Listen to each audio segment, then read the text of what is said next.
We walk by faith, not by sight. Paul reminds us that in 2 Corinthians 5:7, a verse I hope that you are familiar with by now as we come to the conclusion of our series on faith toward God. We walk by faith, not by sight. And if I were to ask you to get up from your chair, walk here to the front of the stage, and I said, hey, wait a minute, before you do that, tell me, what is it that you are going to use to walk up here?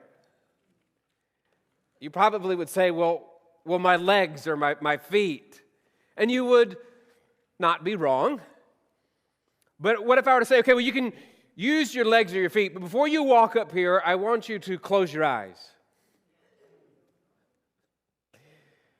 It draws attention to Paul's illustration of our life walking by faith. Paul's picture of walking isn't about literally walking, but what useful imagery it is to depict this concept of Christian living in which we are called to a certain direction, but we could stumble if we walk in the wrong manner.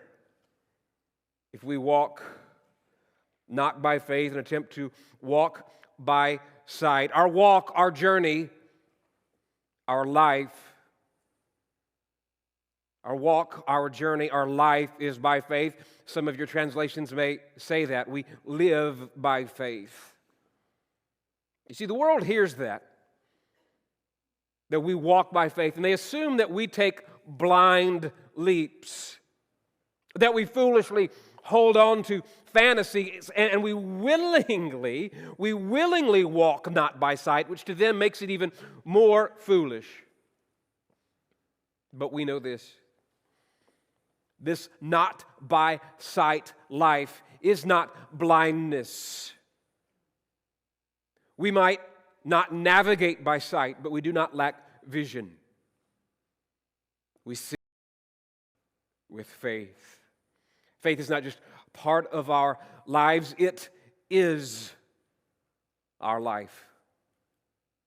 We've staked everything. We have staked everything on something we have not seen. We've staked everything on someone we've never seen. If you're living by faith, you've committed, and you are committing your past, present, and future life on the unseen. Believing what you've heard to be true, you have to look at your lives through the lens of faith in order to hold steadfast to your hopes. That isn't always easy. It's hard. It's hard in bad times to faith, if I can use that term. We talked about how believe is that English verb that we use, and we talk about faith as a noun, but scripturally speaking, it's one word, one root. And so if I can use faith instead as a verb to faith something, I faith God. It's hard. It's hard to faith in bad times. It's hard in bad times to faith that God will be good to us. It's hard in good times to faith that it's God that has been good to us all along. That it's Him that's been doing it. It's hard. It's hard to faith when we see no evidence of our prayers being answered. It's hard to faith that when we're suffering, that God is both aware and concerned. The life of faith, the walk of faith isn't always easy, but the foundation we set last week for seeing with faith helps us to understand why our ongoing faith is logical once we've given our initial assent, our initial trust to Jesus. Once we've given that initial assent to entrust our eternal lives to Jesus, then the subsequent stubborn faith, you must know, is not a refusal to see.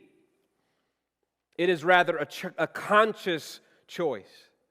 It's a conscious choice for conformity to a committed worldview.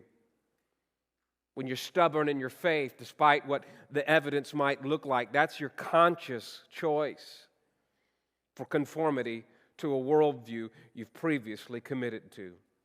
On this sort of obstinacy, that was our word for the week, we remember Lewis's words, if our original belief is true, such trust beyond the evidence against much apparent evidence has to be demanded of us. He writes that after reminding us we trust not because a God exists, we trust because this God exists. And we associate writers like Lewis with apologetics, and we jump, when we hear that word, to the idea of defending the faith against others. And I want to refocus your attention today inward. Not a defense of the faith against another, but a defense, if you will, to yourself. A reminder to ourselves of the nature of this walk. See, sometimes the obstinacy, the stubbornness has to be put in use against our own thoughts. You got to resist the notion that you've just been floating along in the breeze. You must believe that this God in whom we've believed has been involved in your past, and He will, yes, He even wants to be involved in your future. But believing that and feeling that,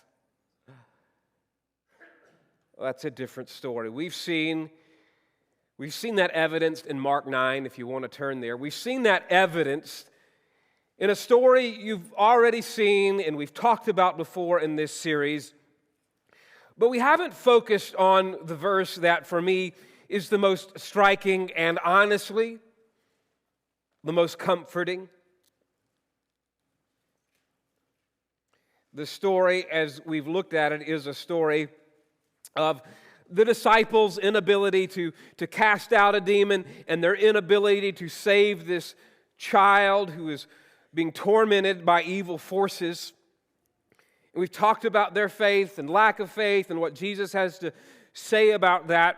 But Mark, in his telling of the story, he records for us something about the faith of the boy's father. Look at verse 20. We'll read verses 20 to 24. It says, they brought the boy to Jesus. And when the boy saw Jesus, immediately the evil spirit threw the boy into a convulsion, and falling to the ground, the boy began rolling around and foaming at the mouth. And Jesus asked the father of the boy, how long has this been happening to him? And the father said, from childhood. And it's often thrown him both into the fire and into the water to destroy him. But if you can do anything, take pity on us and help us. And Jesus said to him, if you can, all things are possible to him who believes. And immediately the boy's father cried out and said, I do believe, help my unbelief. I do believe, help my unbelief. It's okay to take a prayer like that, a sentiment like that, an honest reality check like that, and apply it to our own faith walk. I do believe, but you got to help my unbelief. I do believe, I've entrusted my eternity to Jesus, but in this temporary home, I need help with my unbelief. Because what I see is my beloved boy being destroyed by hell. What I see is unrelenting torture. What I see is pain at every turn. If it's not fire, it's the water. So if you can,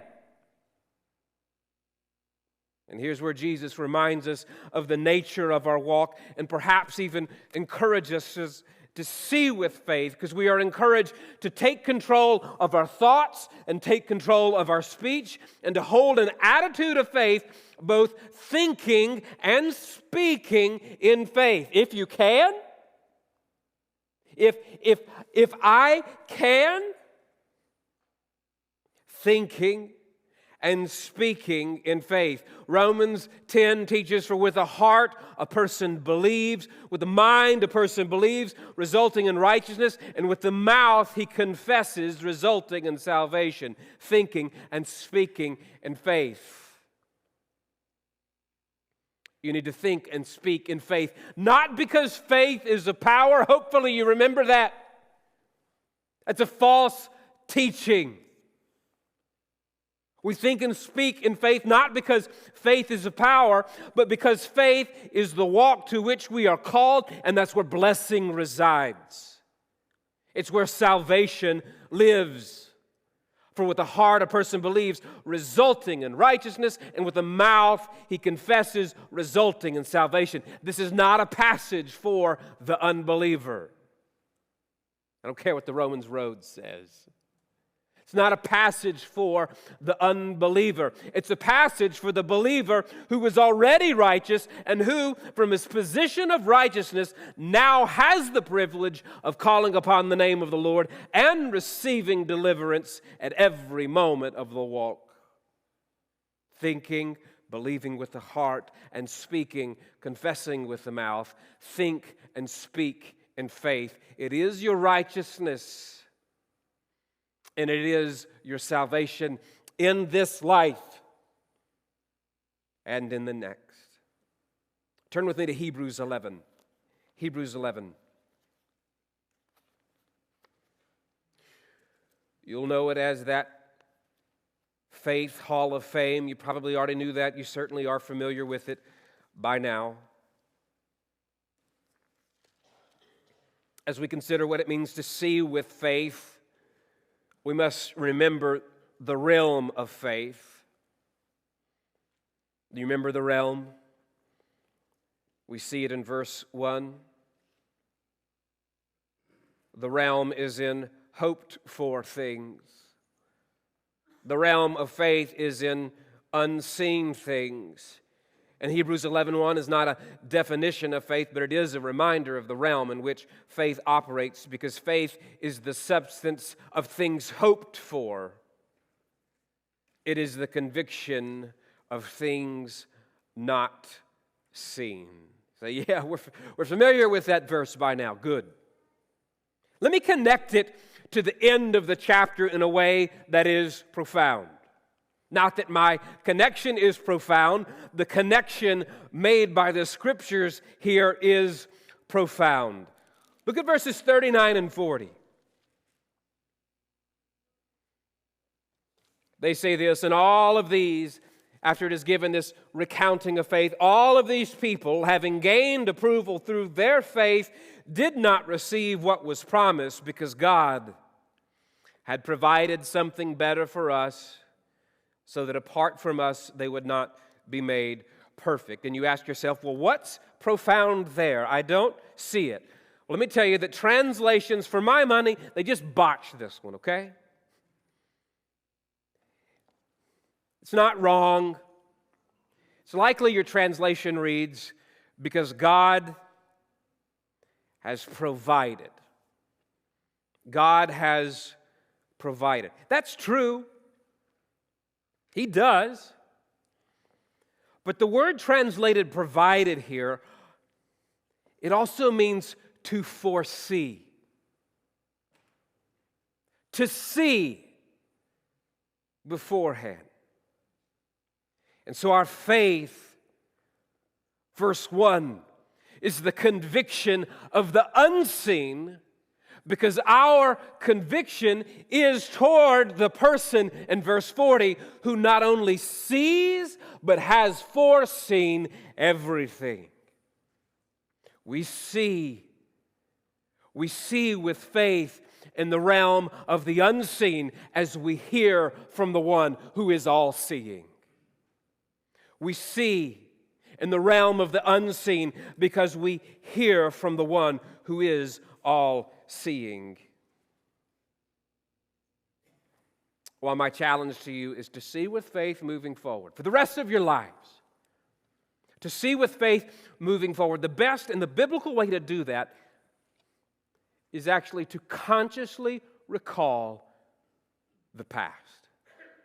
If you want to move forward in faith, the biblical pattern is to consciously recall the past as the Israelites were being led forward to the promised land.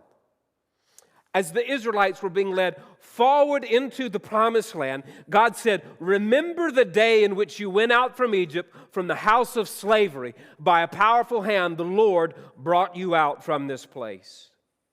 That's Exodus 13:3 for those taking notes. What an honest and odd mixture.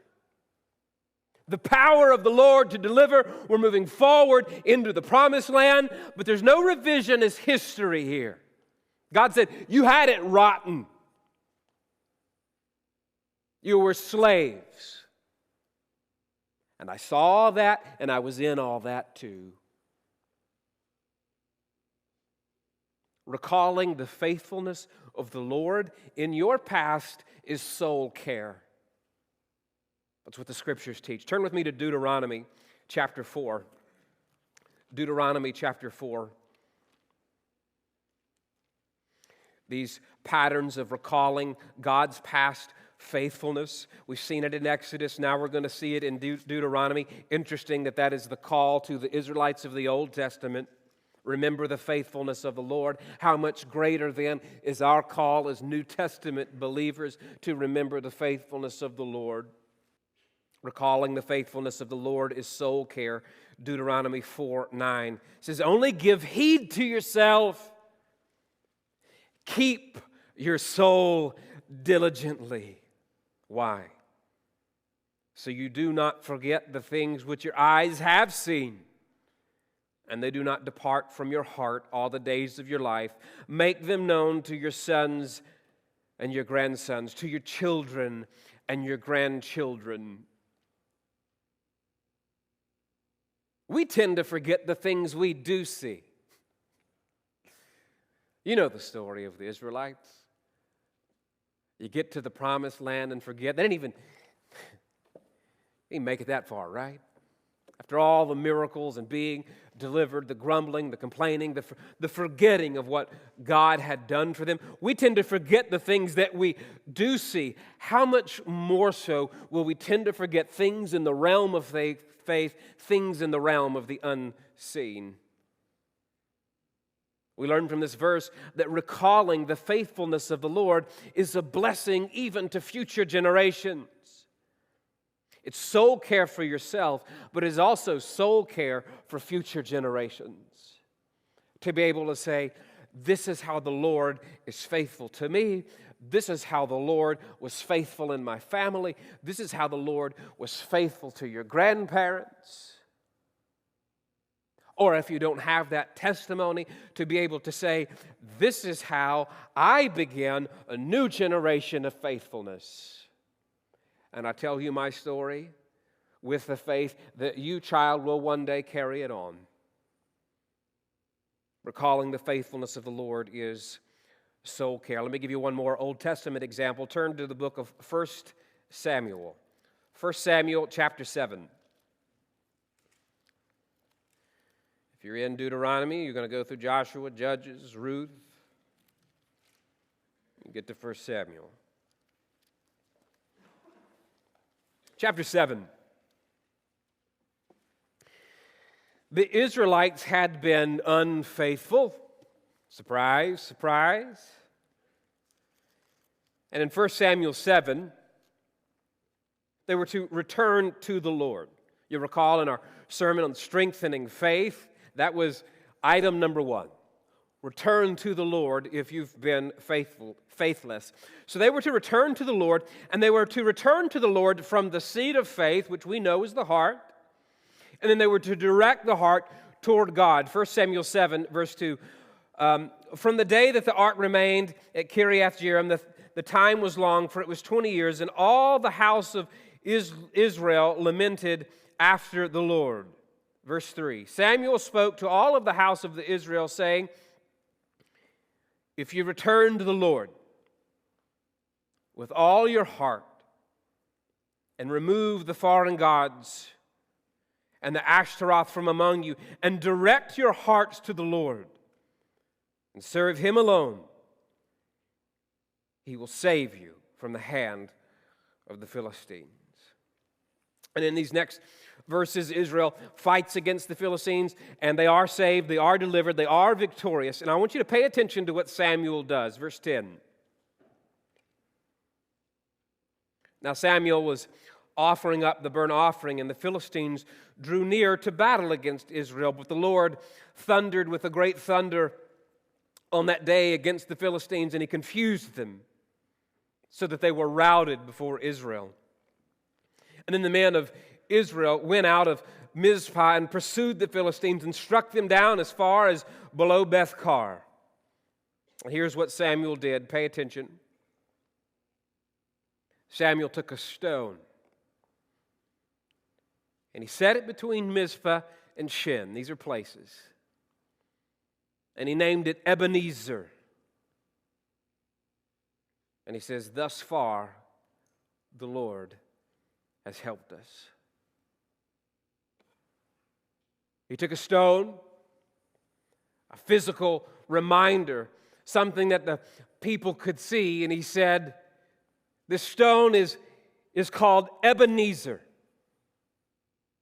a stone of help. And it's a reminder to the people that this far, that to this point, the Lord has helped us, a marker, a reminder that the Lord has helped us to this point. What I want us to do this morning is to set up our own Ebenezer stones,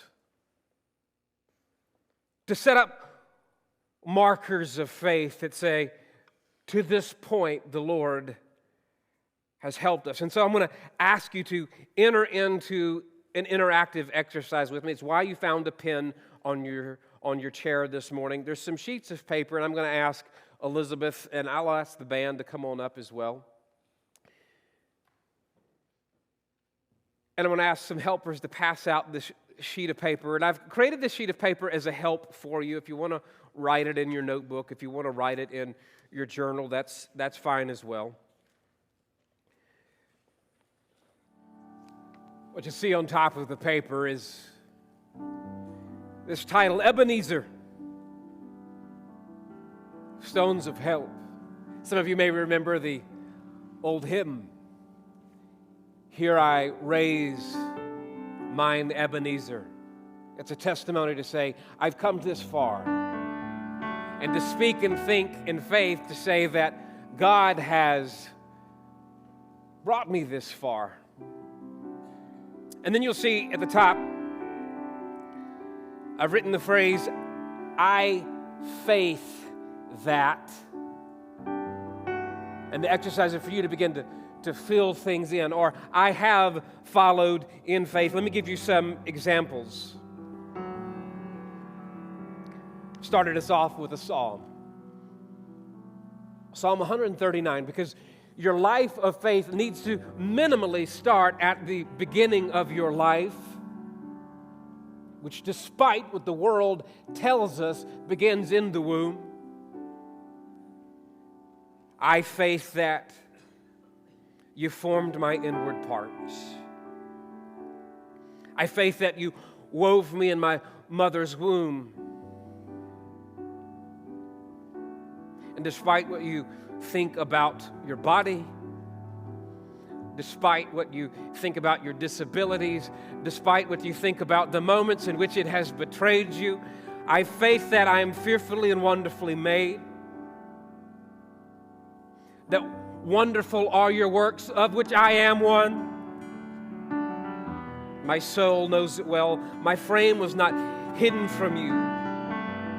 I faith that when I was made in secret and skillfully wrought in the depths of the earth, your eyes have seen my unformed substance, and in your book were written all the days that were ordained for me, when as yet there was not one of them.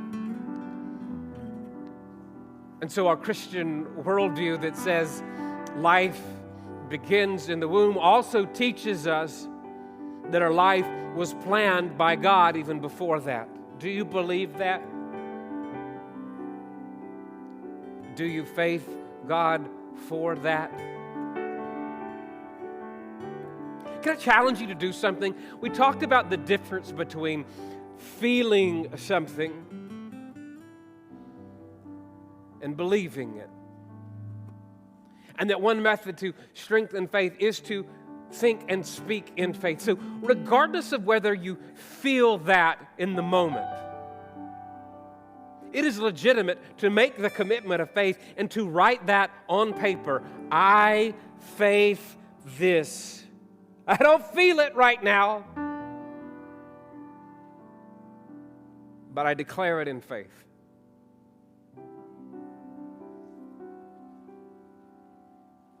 I faith that, this is from Acts 17,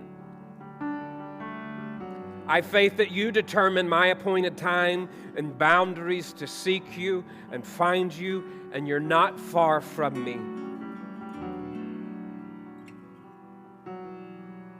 So let's walk through some of this together. I want you to write, I followed in faith. And then record if you know when it was, and if you don't know when it was, this is okay too. But when did you trust Christ for eternal life? That's a pretty important Ebenezer stone.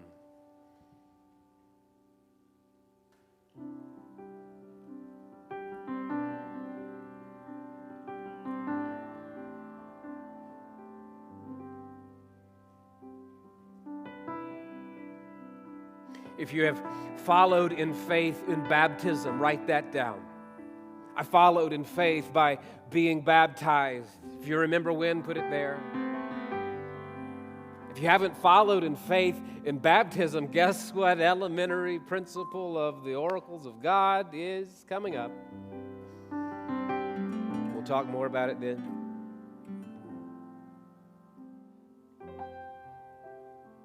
If you know anything of your past family history, record those elements. If you've never looked into that, it's worth doing. It's a neat process, and I enjoy history and family history, and did a genealogical research project years ago. And what I found fascinating, especially as you look at that family tree and you learn anything about it, there are moments all along the journey when you almost weren't.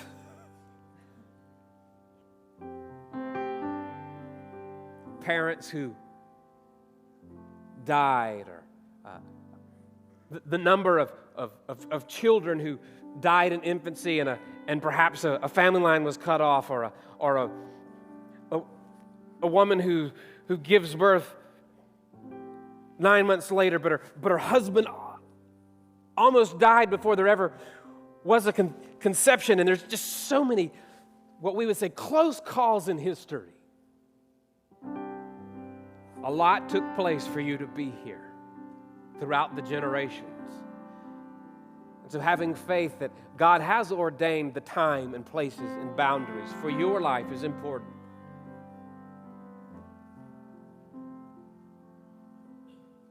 Maybe your list looks something like, I faith that God intervened in the life of my faithful grandmother so that I too could come to faith.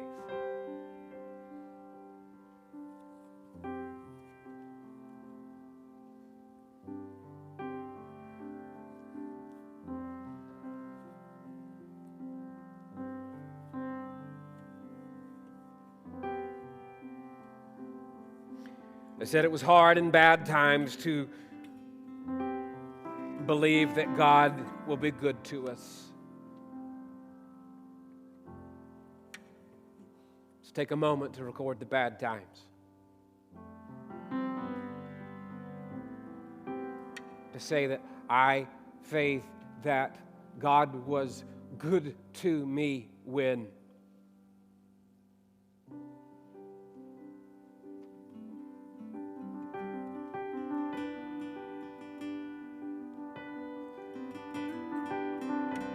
I lost a job,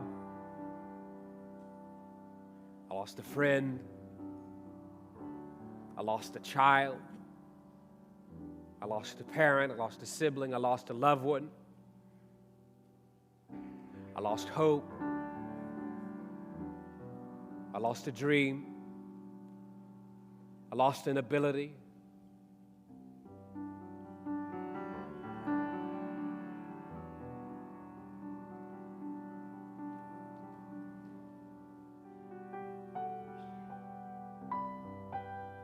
As you think through those, and if you've experienced deliverance from those, record those things as well.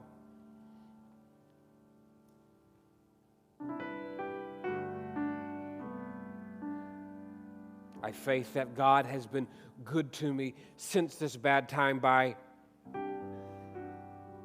fill in the blank.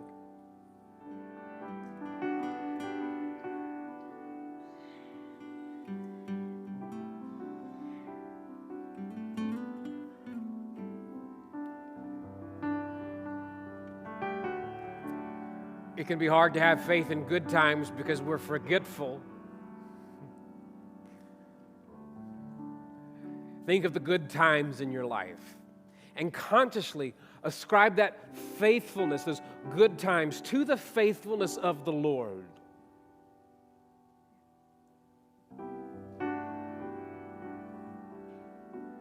All good things, materially good things, spiritually good things, small good things, like that baby crying, that's a good thing. Good Christmas presents.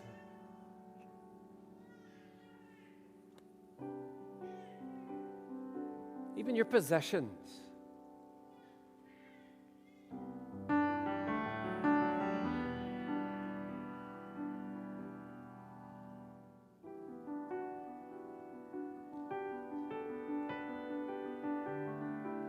How are the stones stacking up?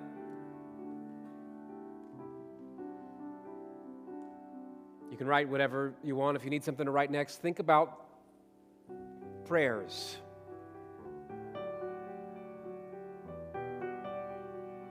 Think about the ones that have not been answered.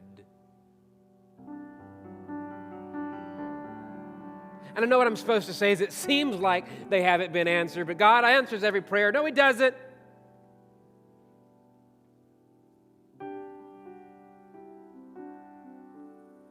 Okay, to write those down. He might answer them. But I faith that God, even when He does not answer my prayers, is good to me.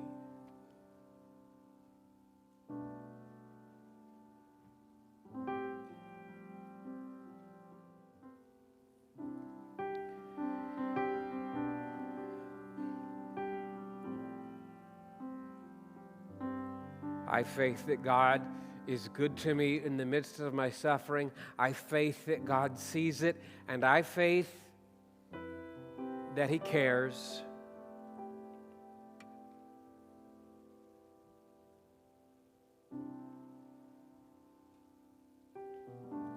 As these next few songs play, I want you to take the time to think through this sheet, continue to add the stones, to say, this far the Lord has brought me. We'll have a time in which we all just sit in personal reflection, and then we'll continue together in our worship.